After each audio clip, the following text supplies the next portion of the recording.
Dan Bongino began his career with the New York Police Department in 1995 as a member of the Pattern Identification Unit. He became a full-time police officer in '97 when he graduated with honors from the North Carolina, well, it should have been North Carolina, New York Police Academy. Dan proudly joined the ranks of the U.S. Secret Service in 1999 as a special agent in the New York office where he investigated computer crimes, bank fraud, and credit card fraud, and Dan, as a consequence, earned a Department of Justice Recognition Award. He moved to Maryland in 2002 to become an instructor at the Secret Service Academy.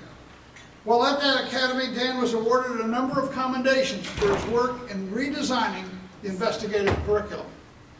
In 2006, Dan entered into duty with the Elite Presidential Protection Division in the administration of George W. Bush. Here, Dan quickly distinguished himself by becoming one of the earliest tenured agents to be given responsibility for an operation detail in an operational section in the protective detail. Dan remained on protective duty until the change in administration to President Barack Obama, quickly becoming the highest ranking member of his operational shift of agents. Dan was designated as the lead agent responsible for the coordination of President Obama's visit to Prague, Jakarta, amongst a myriad of terrorist threats, and finally as the lead agent responsible for his visit, a presidential visit, to an active war zone in Afghanistan. Dan left the protective detail in 2010 as one of the most distinguished agents in their history.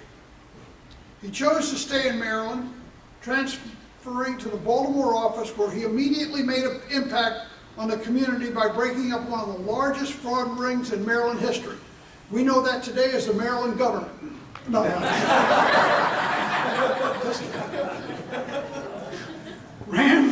Dan resigned from the Secret Service in 2011 and began a grassroots campaign for the United States Senate against a very powerful Maryland Democratic machine.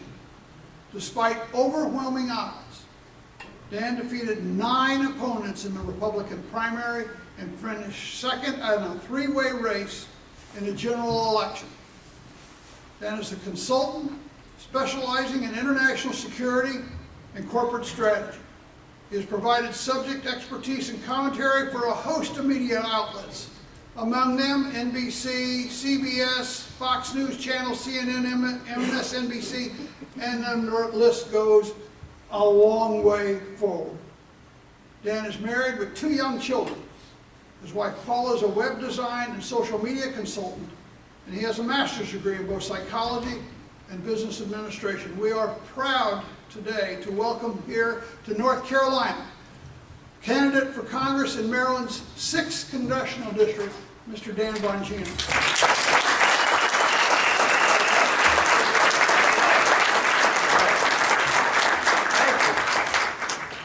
That's a long intro. Did we send you that? I'm going to have to talk to them. We're going to have to cut that thing down by a few paragraphs. Thank you so much. I really appreciate you inviting me down here to address North Carolina, which I do have some attachment to. My sister lived in Winston-Salem for quite a while. My niece was born down here, and my father, a Republican, lives in Cary. So you have one more Republican lieutenant governor. So if you win by one, you can thank me for that later. So. Before I get into the core of my speech, I just want to bring this up. This point is extremely important. I think everybody in this room gets it. But folks, this Kay Hagan race, she does not represent North Carolina values. I hope you all understand that. Kay Hagan represents Barack Obama values. That is completely different. Every one of those senators that voted was that vote that passed Obamacare and shoved it down your throats. So not that anyone in this room needs any additional motivation to get out there, but my Senate race, we tried to make it competitive. This one is not only competitive, but you're going to win it. And you have to go out there and knock on every single door and drive those people to the polls if you have to. Kay Hagan has no business in this seat representing this state anymore. I cannot say that to you enough. Well, that's not really, I'm sorry, I just had to bring that up. That's not actually what I wanted to talk about tonight. Folks, what I wanted to address quickly is I'd like to tell you how I came to conservatism. It's actually a short story, but will set up my comments and where I want to go with this and why I think us as a party, why we're having a problem right now. And I think we all need to self-reflect. Everybody in this room, me, everyone in this room needs to look in the mirror and say, what's wrong? Why is it that everyone in this room understands that we've produced results, the other side's produced nothing but intentions, and you're getting your butts kicked? I did. It's tough when your name's on the sign and you lose, believe me. Doesn't matter, we were outspent $15 million. When we lost, we lost. I had a wealthy independent dump $8 million on my head. No one's crying for me, nor should you. But we've got a problem. So I want to start with this quick story. So I was a police officer in New York, and I grown up, I don't want to say I was never a liberal, but I was independent, always was an independent thinker. Matter of fact, the first bumper sticker on my Ford Escort said, "Question authority." That's always been me. I tend to come from the liberty wing of the party. But I never really found conservatism. So I worked the 6 p.m. to 2 a.m. shift in the busiest precinct in New York City. They had shirts made about our precinct. It was, anyone from New York remember 10-10 wins? You say, you give us 10 minutes, we'll give you the world. It was a radio station. Well, they had shirts made up about the precinct I was in. It said, you give them 10 minutes, they'll give you a homicide. It was a terrible place to be. It was really unfortunate. The place had really, the crack wars were going on. It was really a rough neighborhood to be in. Of course, I picked that place because I always have to make life complicated for myself. You know, I've always been a dreamer. Dreamers always die poor and upset, but hopefully they change the world in the end. So I picked that precinct, and I'm out on the street one night, and there was this young kid who I'd seen quite a bit. And it was probably midnight or 1 in the morning or so. Now that I have a 10-year-old, this kid, young boy, couldn't have been more than 10 or 11. But now that I have a 10-year-old, I didn't realize at the time how crazy that was. It was midnight, and he was walking around in this precinct. He had lived in the projects next to where the footpost I had was, and he would just kind of roam around, and nobody, including me at the time, seemed to think it was even unusual. So one night, I don't recall why, but I wound up striking up a conversation with him. We would usually just bring him home. And I said to him, you know, what do you want to do when you grow up? And you know, he looked at me puzzled. Like no one had ever asked him that question. Like the idea of tomorrow to him was a chronological date. It's not the tomorrow to you. So he looked at me confused, and I said, you know, doctor, engineer, lawyer, you know, what do you want to do? And he said, I want to be AZ. And I said, AZ? I'm scratching my head thinking, AZ? Who's AZ? I thought he said Jay-Z. And I was like, oh, all right, Jay-Z. At the time, I was a cop in Brooklyn. He was actually just a young and upcoming. Now he's married to Beyonce. He's international guy. Back then, he was a Brooklyn kid. But I thought, we'll take it. But that's not what he said. He said, I want to be AZ. And he took out a little flyer he had. AZ, and it all kind of clicked, was a local drug dealer who would rap once in a while. He'd hand out these flyers, and you'd go, you know, like in the way the projects were set up, you could kind of, it was like an atrium type area. And you'd go there and just kind of set up the de facto concert. And I thought to myself, he doesn't only want to be, not only want to be Jay-Z, he wanted to be AZ, and it hit me. I never got this out of my head. This kid's America is not yours. No one in this room. You don't live in the same country he does. Geographically, you do. But you don't live in the same America he does. Tomorrow to him does not mean what it means to you. It is an accident on a clock that he wakes up the next day. That is it. We didn't do that. We didn't do that. There wasn't one Republican elected in that area, anywhere. I say that because, folks, we have lost the hearts and minds. And we lost them a long time ago. And frankly, we've done almost nothing to get them back. The Democrats mastered this a long time ago. They understand that if your message doesn't fit on a Wheaties box, it's no message at all. I can prove it to you. For those of you who've researched the last presidential election, how do you explain, how do we explain the fact that a lifelong Mormon, married to the same woman his entire life, a life of charity, donated away his inheritance, never took a salary as the governor of Massachusetts or as the head of SLOP, where I worked for him, the Salt Lake Olympic Committee. dedicated his life to a mission, a higher mission than just government. 80% of the people who voted for President Obama said Mitt Romney didn't care about the little guy, and a community organizer did. Does that hurt? If it doesn't, you're in the wrong room. You know why that worked? Because they stuck a message on a Wheaties box. You know what that message was? The rich guy screwed you. And you know what our comeback was? The Laffer curve. And if you're saying to yourself right now, what's the Laffer curve? Exactly. That's the point. We don't have a message problem.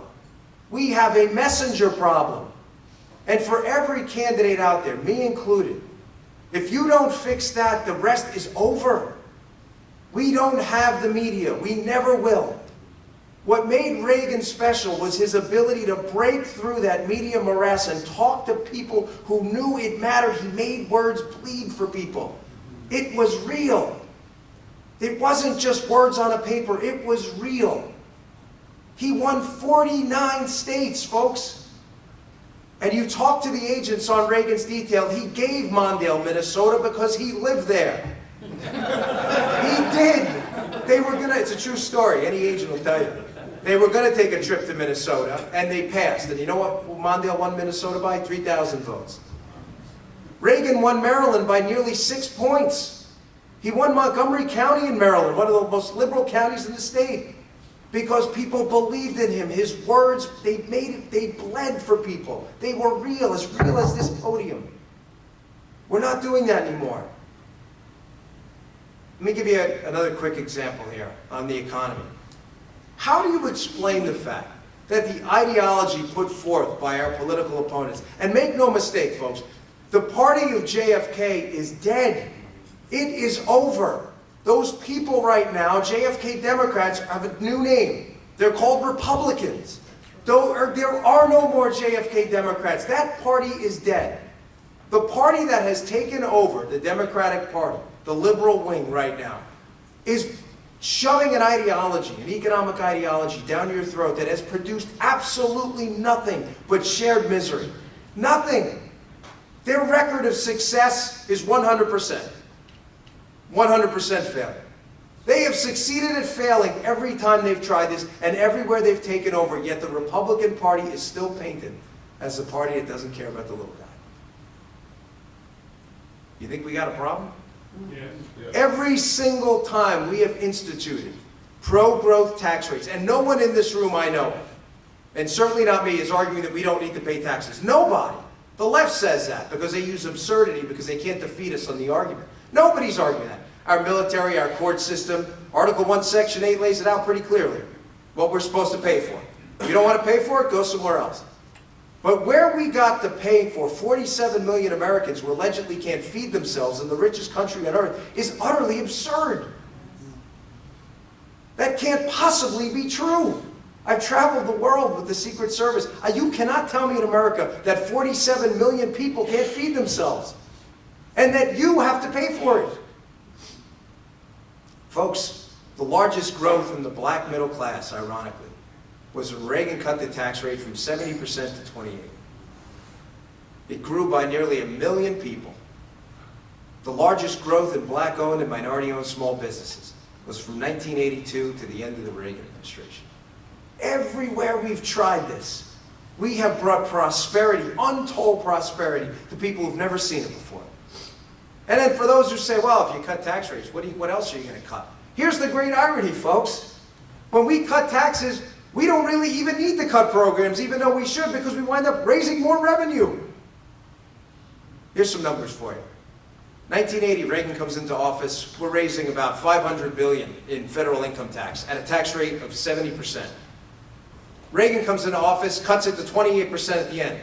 We must have been bankrupt, right? We started with $500 billion. You know how much came in after Reagan left? $900 billion. Look it up yourself. Google never lies.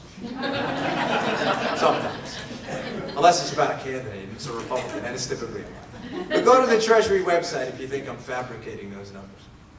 We cut the tax rate by more than half and raised twice as much money. Incredible, isn't it? So let me get this straight. We can give you more of your money to invest in your employees and your business and salaries and productivity.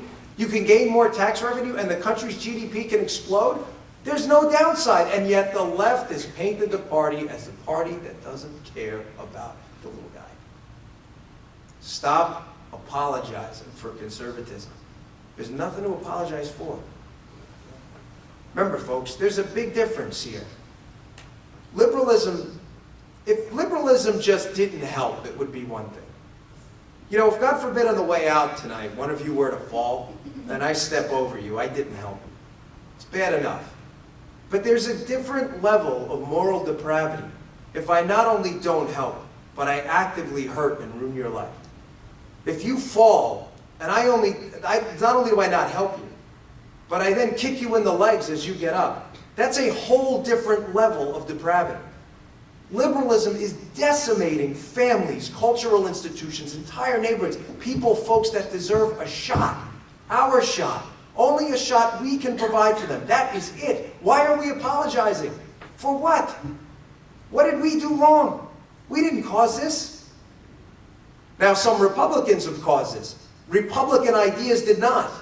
There's a difference. Healthcare. How do you explain the fact that President Obama has instituted a plan that already is creating a two-tiered America for healthcare? You think the rich are going to buy Obamacare? The rich are already in boutique medicine. Do yourself a favor and go to Google tomorrow and find a dermatologist in Manhattan, in the richest areas, and tell them you want an appointment. The first question is going to be cash or credit card. They don't take insurance because they're not interested. Those people can go somewhere else. The rich people will get boutique medicine. That's their policy. That's not ours. We didn't do this. Folks, two-tiered Americas, a two-tiered system, this two America that John Edwards spoke of, what he's not telling you is they created this. Those folks deserve a shot. What's going to happen is folks like us, middle class, upper middle class, some in the room who may make a substantial amount of money, I don't know your financial situation. You are not going to be in Obamacare. You are going to pay a $5,000 a month fee to have access to the best doctors in North Carolina, while the struggling amongst us are stuffed in government clinics. And this is their idea of fairness. And we apologize for it, again and again. No more defense. Offense and offense only. We will never ever win by apologizing for problems we never created. It makes us look like the bad guy. In my last policy example, and this is a travesty, and I've heard this from some elected officials off the record, and I'm always disturbed by it. I mentioned school choice. They say, it doesn't poll well. I don't care what polls well. Why are you here? Are you here because you believe in a better tomorrow, or are you here because you want to win a damn election? Because if you want to win an election, I'm not your guy. Okay?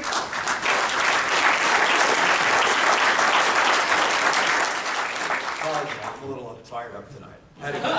Been bottled up for a while, and I heard a lot of good speeches. So. Yeah, thank you. Folks, school choice is our issue. We own it. Yet who's talking about it? Very few. Very few. Where was the presidential ad on school choice? You want to hear a staggering number? I still can't get my arms around this. Jason Riley wrote this in the Wall Street Journal about 2 years ago. You know, there are 20,000 public high schools in the country. Just 2,000 are responsible for half the dropouts. That's it.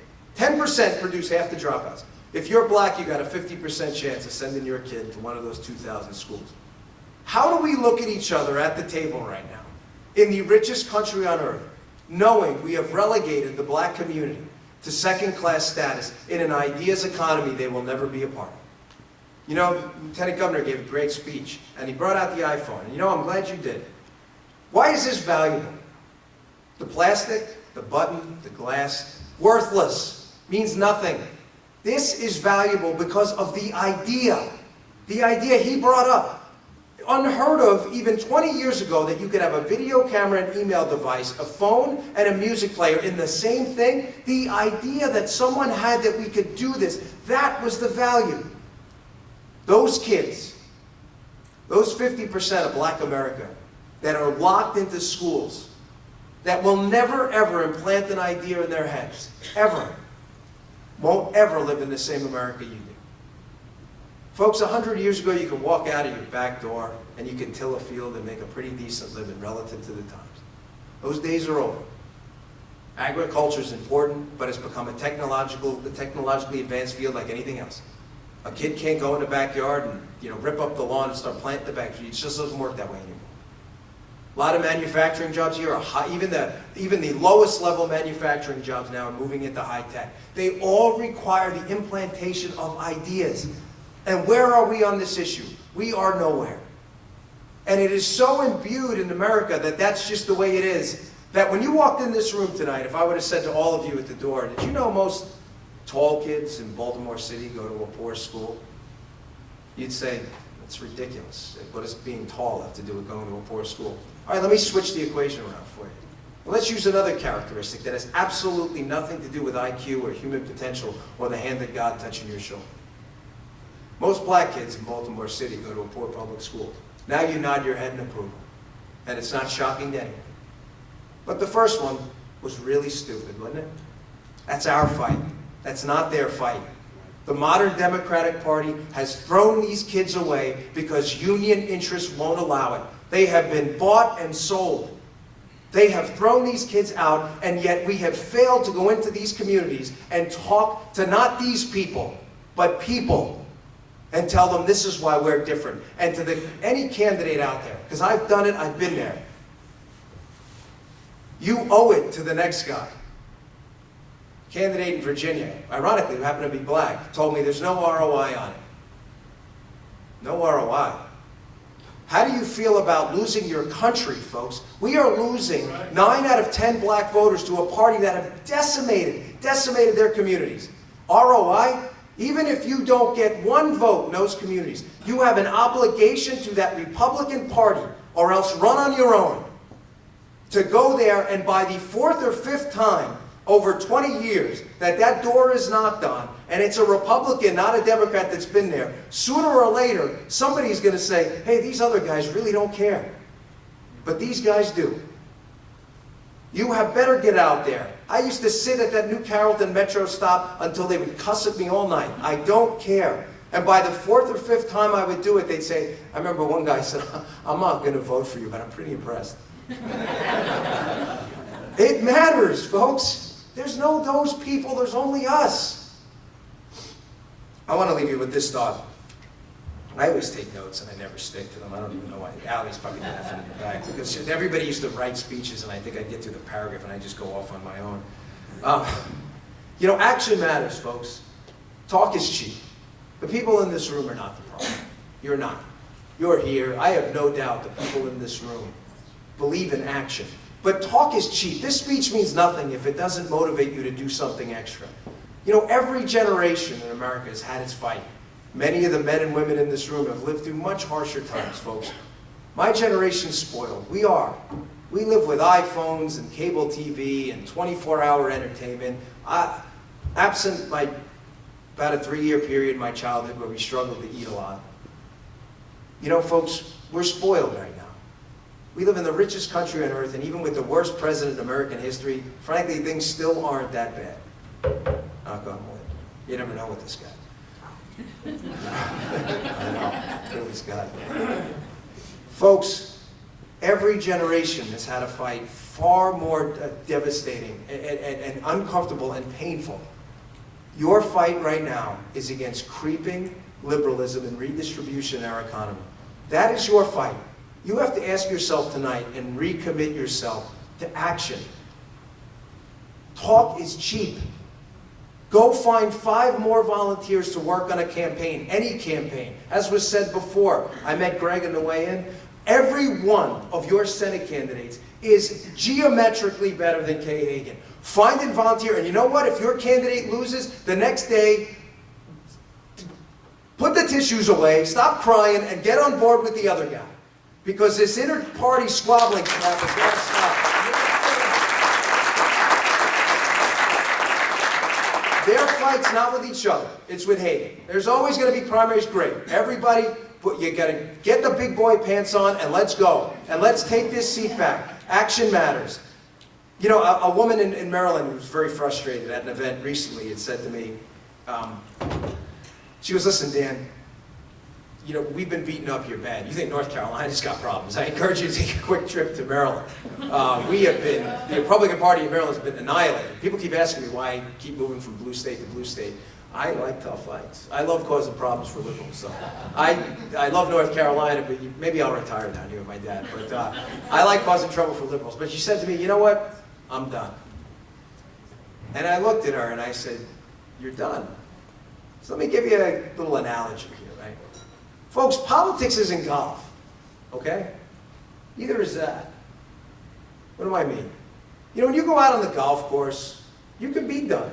If it starts raining and you're at the 6th or 7th hole, nobody cares. Golf course owner got his money, people behind you get to play quicker. You jump in the car, you're not wet. You're done.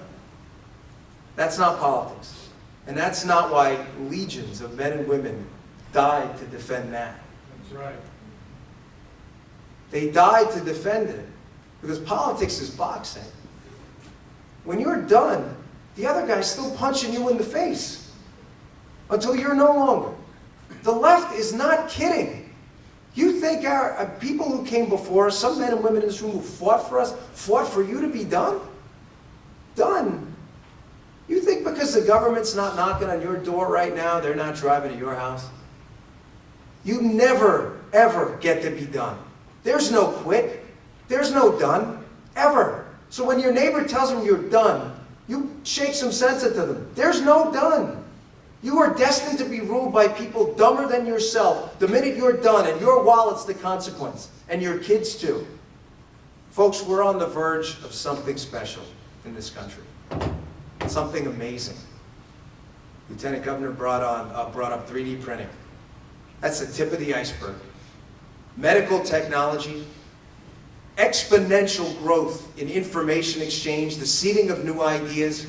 You know, when we were Neanderthals in the caves, for you to meet someone else was a momentous event. For you to exchange ideas and synthesize a new idea by talking was incredible.